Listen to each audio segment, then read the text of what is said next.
Hello and welcome to Business Live. In our headlines tonight, government machinery would have ground to a halt if treasury bills were included in the domestic debt exchange program. We'll hear from an analyst as Finance Minister Ken Ofori-Atta rules out touching the T-bills, insisting it will be suicidal for government's own finances.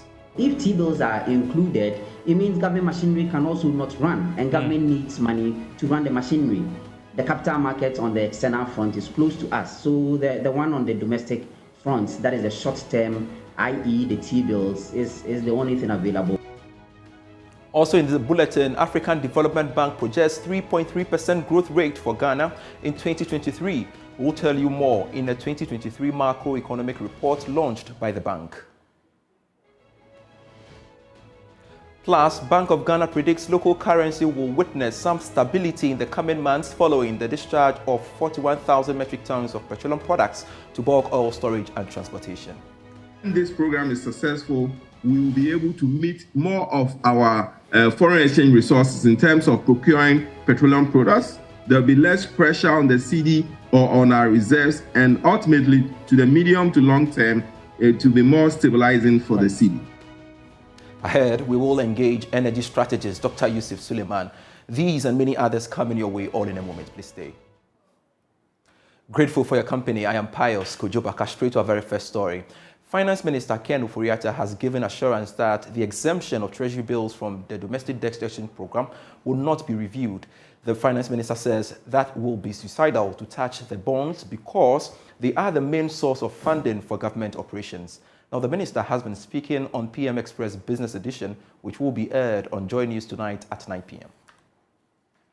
Inevitably, you are going to get some negative responses to this, and for good reason.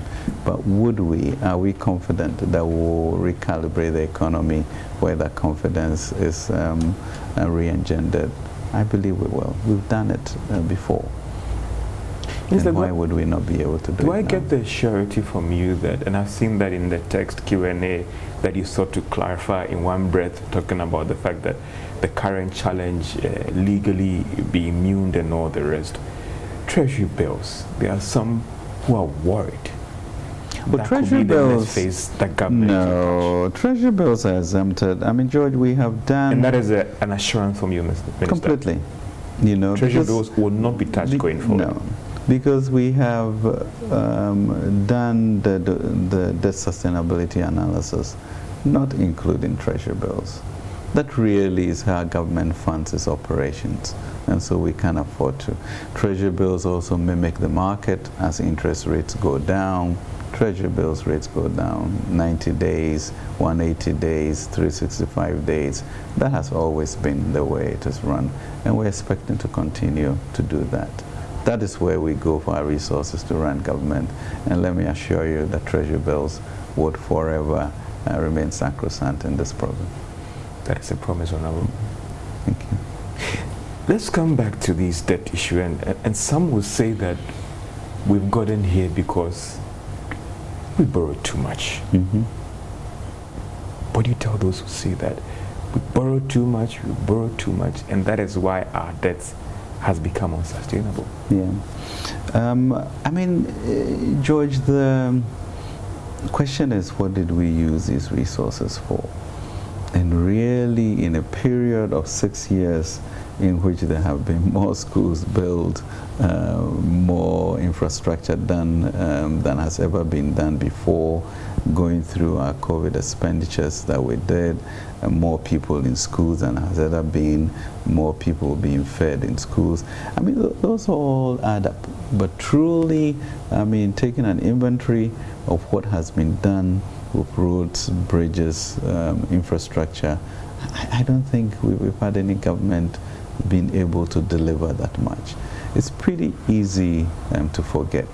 Now, when you then look at the issue of interest payments and inflation, that causes this ballooning that we have seen, and that is what we are trying to recalibrate to reduce the levels that we have.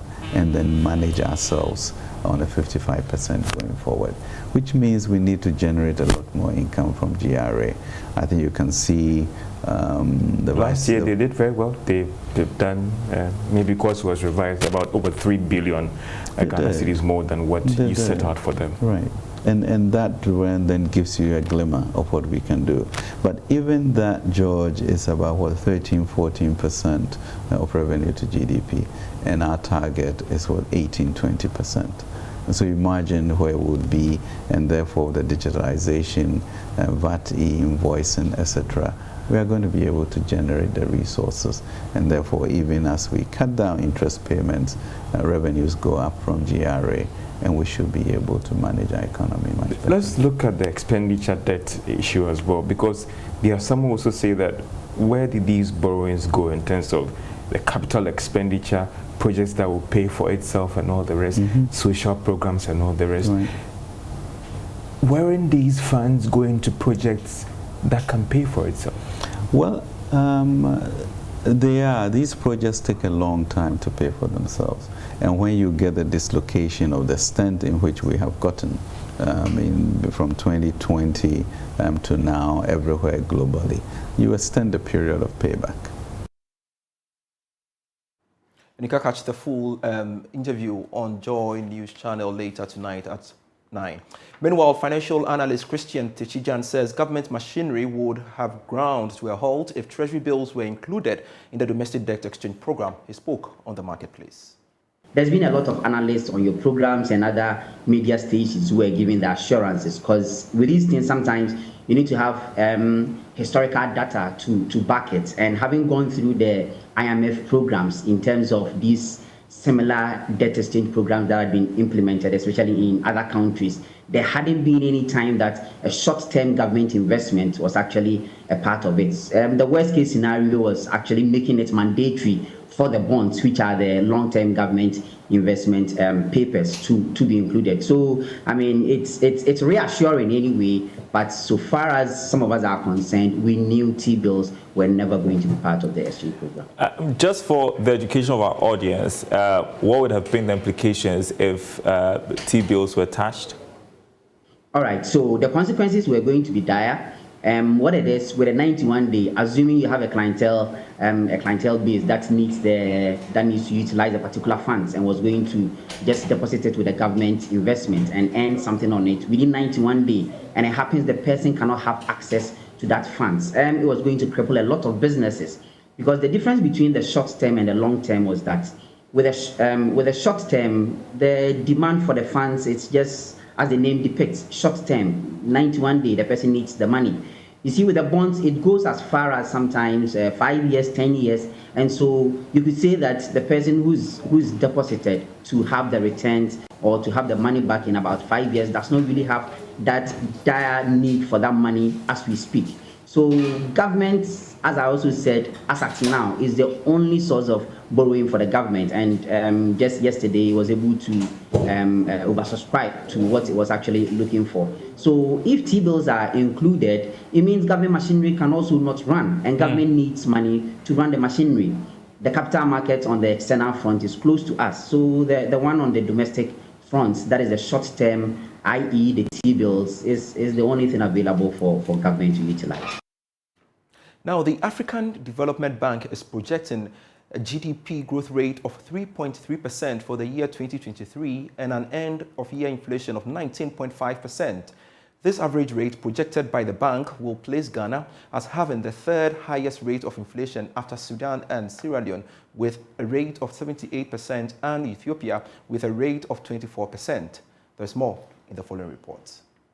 Ghana witnessed a rapid rise in inflation last year, 2022, ending with more than 50% in December. This is largely due to imported inflation, which brought intense pressure on the local currency until the later part of the year. In its macroeconomic performance report for the year, the African Development Bank revealed that the country's inflation will ease in the year 2023 with a projected GDP growth of 3.3% as against an inflation rate of 19.5%. This growth rate is however seen as weak when compared with previous growth rates recorded by the country among its neighbors in the sub-region. It also indicated that the country will record a negative 4.2% current account balance and a fiscal balance of negative 7.6%. Africa's growth is projected to remain stable, averaging about 4.0% during 2023 to 2024. The stabilized medium-term growth largely reflects policy support in Africa and global efforts to mitigate exogenous shocks and rising uncertainty.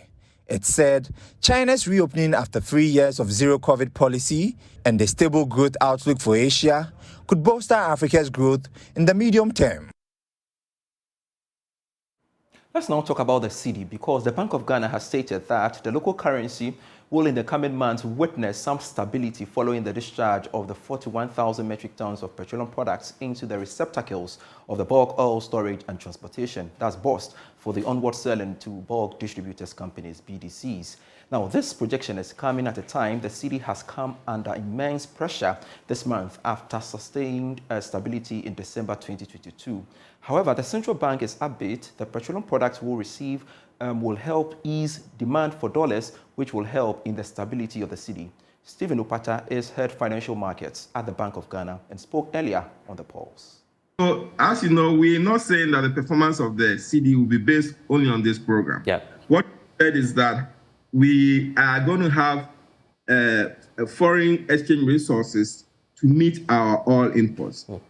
Therefore, there's less pressure on our reserves to look for dollars for BDCs. Right. So in that sense, we are having more FS or foreign exchange assets to procure oil. I believe that if this program is sustained, there'll be less pressure to look for dollars, and its impact on the cedi will be a stabilizing one. Naturally, having a currency that is more stable. But let me be clear that this is not the only program government or we economic managers are looking at. As you know, we are doing this in the midst of other reforms. And other reforms we are doing, including the IMF reforms, including debt restructuring, are the things that will move us to the next level. In fact, we are trying to do a number of reforms so that we have a better handle on how we manage our cedi. So let me be clear here. We believe that when this program is successful, we will be able to meet more of our foreign exchange resources in terms of procuring petroleum products. There'll be less pressure on the cedi or on our reserves, and ultimately, to the medium to long term, to be more stabilizing for the cedi. Well, this is a time we have to bring in Dr. Yusuf Suleiman, an energy strategist, to help us appreciate what this really means to our petroleum downstream sector. Grateful you could join us, Dr. Yusuf Suleiman, for your time here on Business Live. Now, my question to you is, what does this really mean to our petroleum downstream sector? Yeah, thank you very much, Pious, and good afternoon to you and your cherished viewers and listeners in Ghana and across the globe. Yeah, indeed. That is very interesting, and I always used to say that when this announcement was made, I said that January is going to be a month to look out for. And indeed, I think we managed to receive 40,000 metric tons of petroleum products as against this policy that has been championed.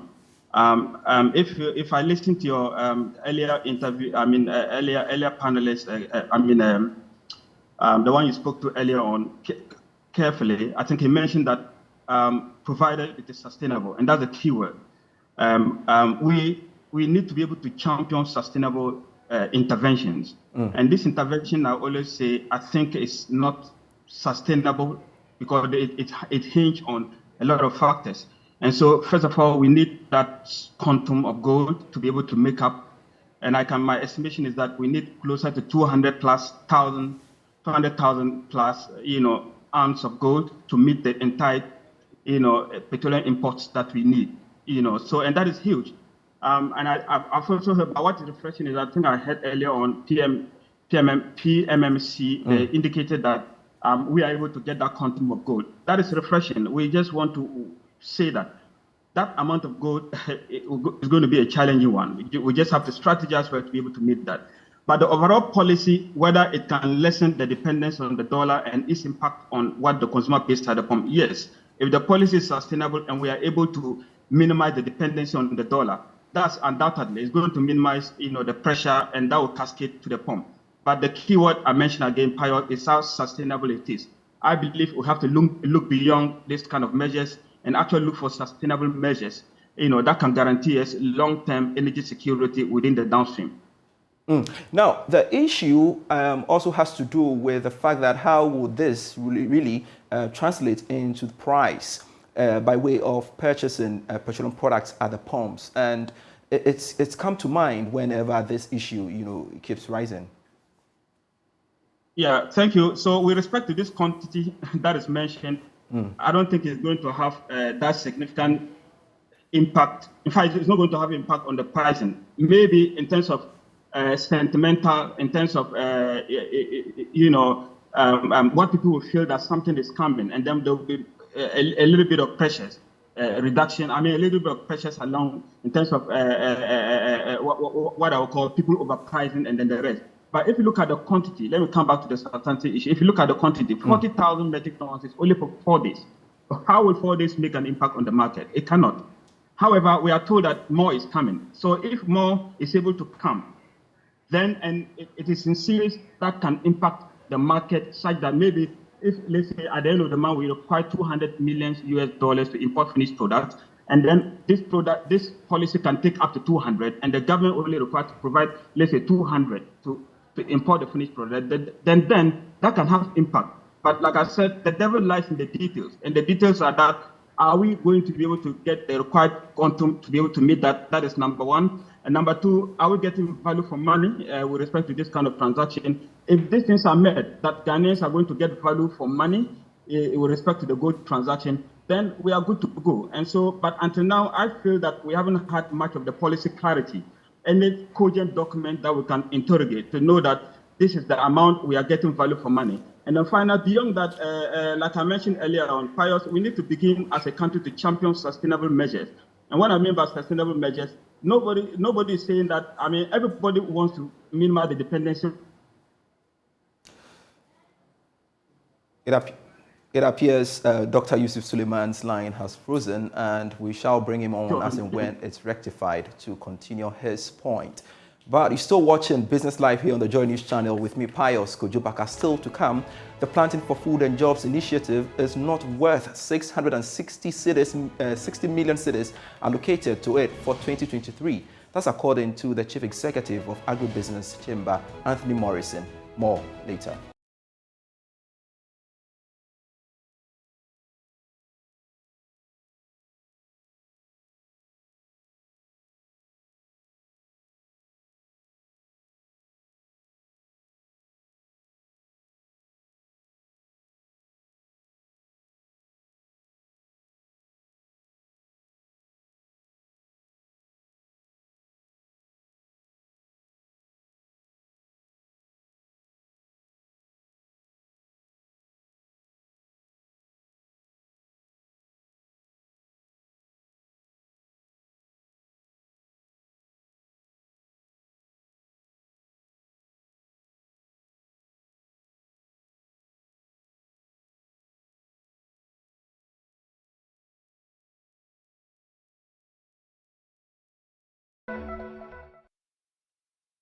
Grateful you could stay with us.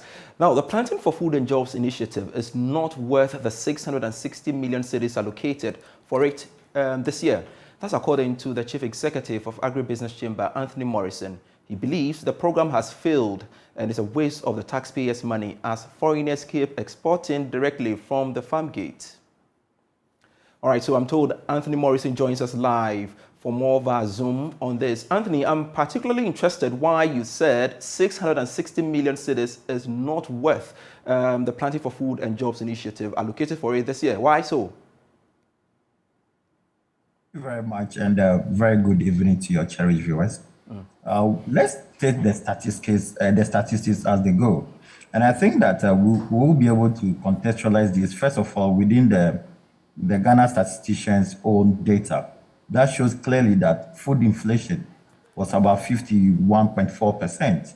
And the food inflations we're talking about are the major things that we consume in Ghana as we speak. And some of the key areas that the Planting for Food and Jobs has actually zeroed on were the things that have been put into the food basket.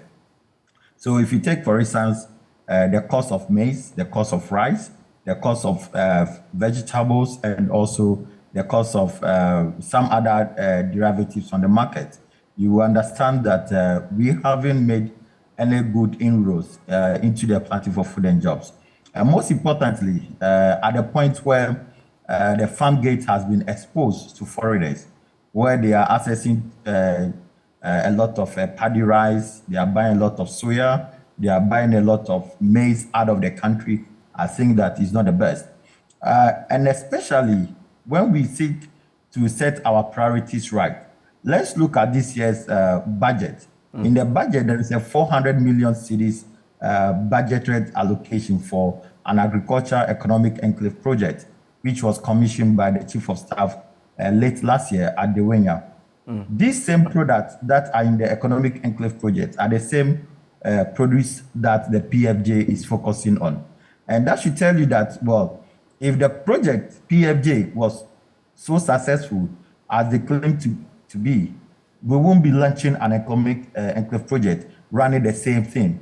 You know, we have all the time complained about the fact that government always run parallel projects, which in otherwise could be used to give exponential support to the already running ones.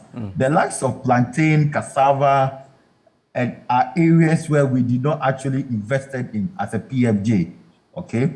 And these were other interventions. And you know, cassava and plantain, we barely use fertilizer on them. So we did not see any exponential price increases on the market. We were lucky we had some of this during the festivities. So most homes were enjoying some good fufu and co. But what about the rice? We saw increase in prices of rice. And in some cases, there were no local rice on the market. We saw increases in our normal kenke and awusa cocoa. We saw a lot of increases in even tomatoes. The data available to us shows that we import more than $400 million worth of tomatoes. And if the sector is so important, we won't be even giving the sector that is seeking to produce that much for the industry, that patria amount, you know. Interesting. So if your statistics is anything to go by, what would you say is the ideal amount that government should have allocated to the Planting for Food and Jobs initiative? Well, this is not only for PFJ. We're looking at a sector that imports more than $5 billion annually of food.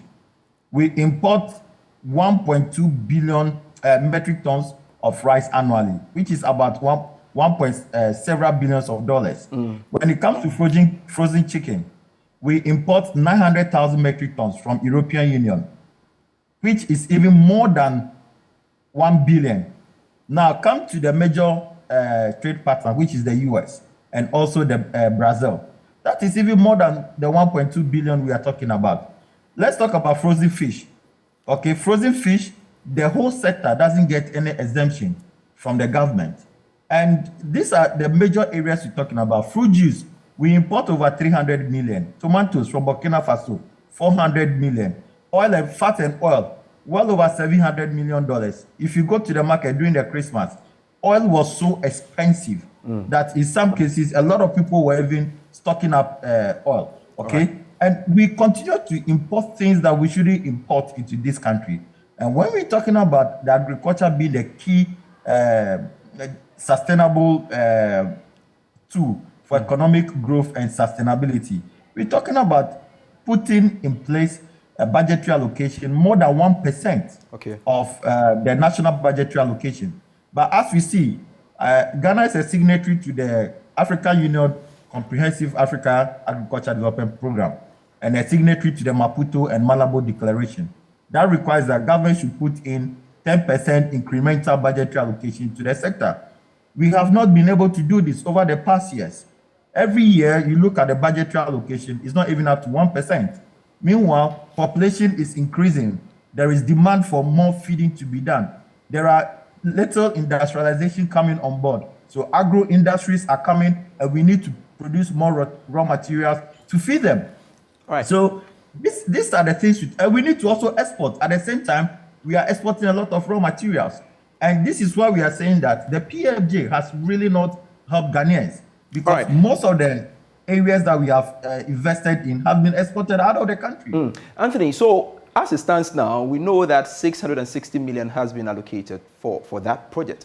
Now, where would you say this money should focus on to, in generality or totality, improve the agricultural sector?